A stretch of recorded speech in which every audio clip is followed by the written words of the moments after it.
Thank you so much. I'm glad to be here at Pages. I wanted to do some exotic traveling without getting on airplanes, and you're it. Quite seriously, though, it is always a joy to support an independent bookstore. I was a bookseller myself. I had a bookstore early in my, well, not early in my career, early in my adult life, really. I know its joys and I know its challenges, and I do think that a large part of the burgeoning awareness in our society today is that we have all sort of gotten used to running into Barnes & Noble if we want to pick something up. Not that trying to put down Barnes & Noble because we need the at least I need the Barnes & Nobles too.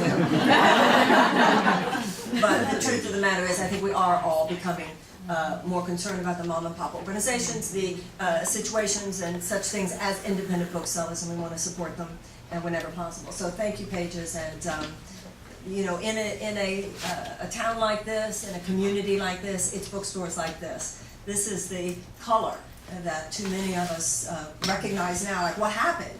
You know, what happened to stores that weren't the big chains? Didn't they used to be here? Well, yes, but in many cases they got gobbled up. And they got gobbled up in large part simply because people didn't realize what we were doing, sort of going with that particular flow. So that's just my word for Pages, and thank you for having me. I started lecturing. I know many of you said that you have never heard me talk before, but how many of you first heard me talk over 20 years ago? I figured there's some of you as well. A lot of us grew up together. I started giving lectures on A Course in Miracles in 1983, almost 30 years ago in Los Angeles. And at that time, there weren't many people doing that. It wasn't a career niche. And at that time, when I got up, simply because it was what I loved to do, and I talked about the principles of A Course in Miracles, it was like news to people, this idea of this universal spirituality that wasn't connected to an academic or an institutional dogmatic pursuit. And many people, when it came to just basic laws of metaphysics, people who were in audiences would go, oh my gosh, this is new information. I never heard of such a thing. This is so amazing. But those days are long gone. That was 30 years ago. Today we've all read the same books and we've all listened to the same tapes. You don't come to hear someone like myself to hear anything you don't already know. We all have the kind of basic 101As of spirituality now. So this is a very different moment. This isn't where you come and hear something you haven't heard before. This is where you're likely, however, to say to the person next to you, isn't it interesting that you brought that up? That's exactly what we were talking about.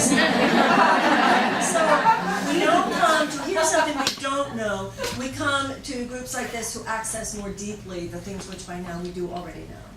And that of itself is meaningful. There's a line in A Course in Miracles where it says that an idea grows stronger when it is shared. This idea of a kind of resonant field, just because we're having the conversation. The United States today, we're all under a kind of assault of modernity, this barrage of ultimately meaningless stimulus. And we're all looking for answers, but one of the reasons why as a society we're not getting deep answers is because we're not asking deep questions. And those of us who are interested in the spiritual journey are. We're asking deep questions about what it means to be human, deep questions about what our relationship is to a larger moral universe. What is our relationship at the deepest level and our responsibility to other people who walk the planet with us? What is our relationship and responsibility to the earth, to future generations? Now, it's been very interesting to me. When my career began, the AIDS epidemic really just burst onto the scene in Los Angeles around that time. Gay men in Los Angeles really, in that sense, gave me my career.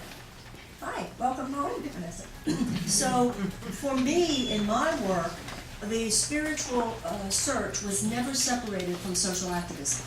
It was never separated because AIDS was right in front of us, and so we were very serious. We weren't just trying to, have a greater comfort at this. We were literally trying to save lives. We were really trying to hold on when a very, very, very terrible scourge was among us.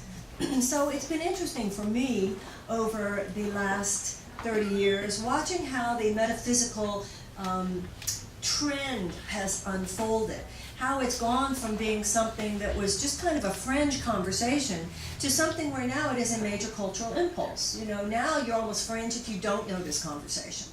And it's a beautiful thing, because the larger pursuit of a deeper life, a greater inner life, and how this affects you, who you are in the world, how you go about doing things, as well as what you do.